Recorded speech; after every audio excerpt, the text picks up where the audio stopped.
Hello, കഴിഞ്ഞ ദിവസം നമ്മുടെ രാഹുൽ ഗാന്ധി പറഞ്ഞ കേട്ടോ, കേരളത്തിനൊരു വനിതാ മുഖ്യമന്ത്രി വേണമെന്ന്. എന്ത് തോന്നി അത് കേട്ടപ്പോ? ഇന്ദിരാഗാന്ധിന്റെ പൗത്രനായിട്ടുള്ള ഒരു രാഹുൽ ഗാന്ധിയെ സംബന്ധിച്ച് അതങ്ങനെ ഒരു ആവശ്യം വളരെ പ്രസക്തമാണ്. പക്ഷെ കേരളത്തിൽ അടുത്ത കാലത്തൊന്നും നടക്കുന്ന എനിക്ക് തോന്നുന്നില്ല. നിനക്കോ? എനിക്കും തോന്നുന്നില്ല അടുത്ത കാലത്തൊന്നും ഇത് നടക്കാനുള്ള ചാൻസ് ഉണ്ടെന്ന്. എന്തായിരിക്കുമല്ലേ അങ്ങനെ? ശരിക്കും പറഞ്ഞാൽ സമൂഹത്തിൽ നിൽക്കുന്ന പുരുഷാധിപത്യ മനോഭാവം തന്നെയാണ് രാഷ്ട്രീയത്തിലുള്ളത്.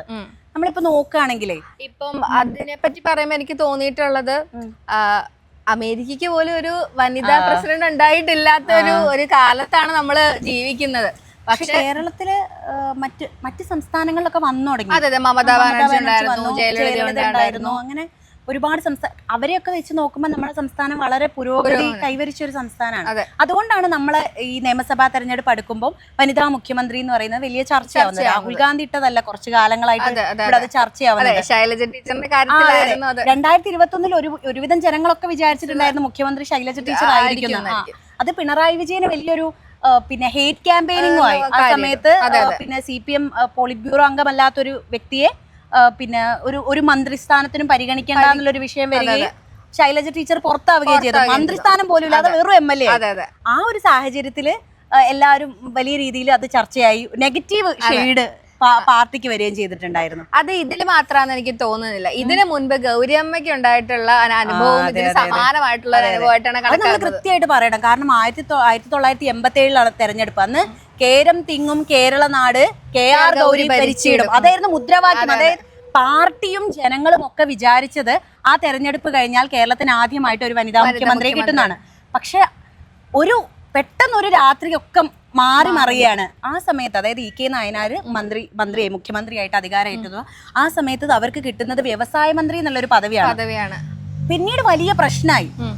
ഗൗരിയമ്മ അവസാന കാലഘട്ടത്തിൽ പറയുന്നുണ്ട്, ഞാനൊരു പിന്നെ ഈഴവ വിഭാഗ സ്ത്രീ ആയതുകൊണ്ടായിരിക്കാം, ആരാണ് EMS നമ്പൂതിരിപ്പാടിന്റെ പ്രതിസ്ഥാനത്ത് നിർത്തിയിട്ടാണ് പുള്ളിക്കാരത്തി. അത് മാത്രമല്ല, ഇതിനു മുൻപും അവർക്ക് ഇത്തരത്തിലുള്ള ജാതി അധിക്ഷേപങ്ങളൊക്കെ ഉണ്ടായി. സ്ത്രീയാണെന്ന രണ്ട് രീതിയിൽ, അതായത് ജാതിയുമുണ്ട്, സ്ത്രീ എന്ന് പറഞ്ഞൊരു ഇതുണ്ട്. പിന്നെ സ്ത്രീകളെ നമ്മുടെ സമൂഹത്തിന്റെ ഒരു പ്രശ്നം എന്താ വെച്ചാൽ, നമ്മൾ നവോത്ഥാനം നടന്നു എന്നൊക്കെ അവകാശപ്പെടുന്നുണ്ടെങ്കിലും ഈ രാഷ്ട്രീയപരമായിട്ടൊന്നും അത്ര നവോത്ഥാനം ഇല്ല. ഇപ്പോഴും സ്ത്രീകളില്ല. നമ്മൾ നോക്കുകയാണെങ്കിൽ അതിന്റെ ഒരു ഡിസിഷൻ മേക്കിംഗ് പവർ സ്ത്രീകളില്ല. ഏതൊരു രാഷ്ട്രീയ സംഘടനയില്ല. ഒരു റിസർവേഷൻ ഉള്ളത് കൊണ്ട് മാത്രമാണ് ഇപ്പൊ നമ്മൾ തദ്ദേശ സ്വയംഭരണ തെരഞ്ഞെടുപ്പിലൊക്കെ സ്ത്രീകൾ വരുന്നത്. അത് ലോക്സഭയിലേക്കോ നിയമസഭയിലേക്കോ കാണാനില്ല. ഈ തവണ തന്നെ ഒരുപാട് സ്ത്രീ കാൻഡിഡേറ്റ് കുറവാണ്, വലിയ കുറവാണ്. ഇപ്പൊ നമുക്ക് തന്നെ പറയാനുള്ളത് ഇപ്പം ശൈലജ ടീച്ചർ എന്ന് പറഞ്ഞൊരു ഫേസ് മാത്രമാണുള്ളത്. പക്ഷെ എല്ലാവർക്കും അറിയുന്നത് നമ്മള് പ്രതീക്ഷിക്കുന്ന പോലത്തെ റോള് കഴിഞ്ഞ തവണ കിട്ടിയിട്ടില്ല. പുള്ളിക്കാരത്തി പറയുന്നുണ്ട് എനിക്ക് കുഴപ്പമില്ല, പാർട്ടി പറയുന്നതാണെങ്കിലും ജനങ്ങളുടെ ഉള്ളില് അങ്ങനെ ഒരു ആഗ്രഹമുണ്ട്. കാരണം അവരുടെ ഒരു അഡ്മിനിസ്ട്രേഷൻ വളരെ നല്ലതായിരുന്നു, ജനങ്ങൾ വിലയിരുത്തിയതാണ്. അതുകൊണ്ടാണ് പിണറായി വിജയനേക്കാളും കൂടുതൽ ഭൂരിപക്ഷം, അതായത് 60,000-ലധികം ഭൂരിപക്ഷം കഴിഞ്ഞ തവണ നേടിയിട്ടാണ് അവർ നിയമസഭയിലേക്ക് വന്നത്. അതിന്റെ ഒരു ആഫ്റ്റർ എഫക്റ്റ് അവർക്കൊരു മന്ത്രിസ്ഥാനം പോലും കിട്ടിയിട്ടില്ല എന്നുള്ളതായിരുന്നു. ഒരു പക്ഷേ നമ്മൾ വിമർശനം വരുന്നത് പാർട്ടി ഒതുക്കിയതാണ്, ഇതാക്കിയതാണെന്നൊക്കെ പറയുന്നുണ്ട്. സെയിം ശൈലജ ടീച്ചർ പിന്നീട് ഷാഫിയായിട്ട് മത്സരിക്കുമ്പോ പുള്ളിക്കാരത്തി തോറ്റു പോകുന്നുണ്ടല്ലോ. ഇത് ഒരു ഒതുക്കലിന്റെ ഭാഗമായിട്ട് അങ്ങനെ ഒരു രീതിയിലും വിമർശനമുണ്ട്. പക്ഷെ നമുക്കിനി പ്രതീക്ഷിക്കാനുള്ളത് ഒരു പക്ഷേ ശൈലജ ടീച്ചറൊക്കെ ഭാവിയിൽ, അതായത് വർഷങ്ങൾ കഴിഞ്ഞിട്ട് ചിലപ്പോൾ മുഖ്യമന്ത്രി പദത്തിലേക്കൊക്കെ എത്താമെന്ന് നമുക്ക് പ്രത്യാശിക്കാം. പക്ഷെ ഇപ്പോഴും അടിസ്ഥാനപരമായിട്ടുള്ള കുറെ പ്രശ്നങ്ങൾ നമ്മളെ പാർട്ടിക്കുള്ളിലായാലും അത് പൊതുസമൂഹത്തിലായാലും ഒക്കെ ഉണ്ട്.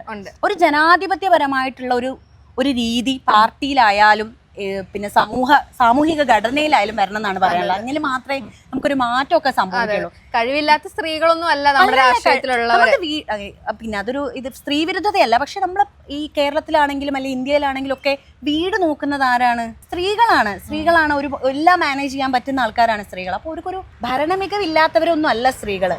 പക്ഷെ പല പുരുഷാധിപത്യ സമൂഹമായതുകൊണ്ടും പല മേഖലകളും നമുക്ക് വിലക്കപ്പെട്ടതായതുകൊണ്ടും ചില അദൃശ്യമായ മതിലുകൾ നമുക്ക് ചുറ്റുമുള്ളത് കൊണ്ട് നമുക്കറിയാലോ അത് എന്തൊക്കെ പ്രശ്നങ്ങൾ നമ്മൾ പല മേഖലകളിൽ നിന്ന് നേരിടുന്നുണ്ട്. അങ്ങനെയൊക്കെ ആയതുകൊണ്ട് മാത്രമാണ് സ്ത്രീകൾ അങ്ങോട്ട് വരാത്തത്, അല്ലാതെ കഴിവില്ലാത്തതായിട്ടല്ല. ഇപ്പൊ രാഹുൽ ഗാന്ധിയുടെ ആഗ്രഹം വളരെ നല്ലതാണ്, പക്ഷെ അത് നടക്കാൻ ഇനിയും സമയം എടുക്കുമെന്നതാണ് നമുക്ക് മനസ്സിലാക്കാനുള്ളത്. പക്ഷെ നടക്കട്ടെ. അതെ, ഒരു വനിതാ മുഖ്യമന്ത്രി കേരളം അർഹിക്കുന്നുണ്ട്. പിന്നെ ഇന്ദിരാഗാന്ധി പ്രധാനമന്ത്രി ആയത് വെച്ച് നമ്മൾ കമ്പയർ ചെയ്യാൻ വേണ്ട. കാരണം നെഹ്റുവിന്റെ മകളാണ്. അല്ല അങ്ങനെ ഒരു ലെഗസി ഒന്നും ഇല്ലാതെ ഒരു താഴെ തട്ടിൽ നിന്ന് പ്രവർത്തിച്ച് ഇനിയിപ്പോ LDF-ലായാലും UDF-ലായാലും ഇവൻ BJP-ലായാലും ഒക്കെ അങ്ങനെയൊക്കെ പ്രവർത്തിച്ച് മുകളിലേക്ക് ഉയർന്നു വരണമെങ്കിൽ ചില്ലറ കാര്യമൊന്നും അല്ല.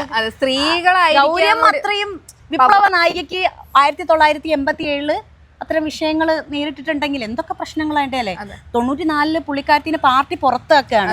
ഇതാണ് അതിന്റെ ഒരു കോർ. അങ്ങനെ ഒരു പ്രശ്നങ്ങൾ അങ്ങനെ പിന്നീട് മറ്റൊരു പാർട്ടി രൂപീകരിക്കുകയും UDF-ല് ചേരുകയൊക്കെ ചെയ്യേണ്ടി വന്നു. ഒരുപാട് അവരെ പോലെ ഒരു അങ്ങനെ ഒരു പിന്നീട് പുള്ളിക്കാരി തുറന്നു പറയാണ് EMS-ന് അതിൽ പങ്കുണ്ടായിരുന്നു, VS അച്യുതാനന്ദൻ ആ സമയത്ത് മിണ്ടിയിട്ടില്ല എന്നുള്ള കാര്യങ്ങളൊക്കെ പിന്നീടാണ് നമ്മൾ ചർച്ച. ഇപ്പോഴും അതൊരു കേരള രാഷ്ട്രീയ ചരിത്രത്തില് ഗൗരിയമ്മ അല്ലെങ്കിൽ ഒരു സ്ത്രീ നേരിട്ട് ഏറ്റവും വലിയ അനീതിയായിട്ട് നമുക്ക് പറയാനുള്ളൂ.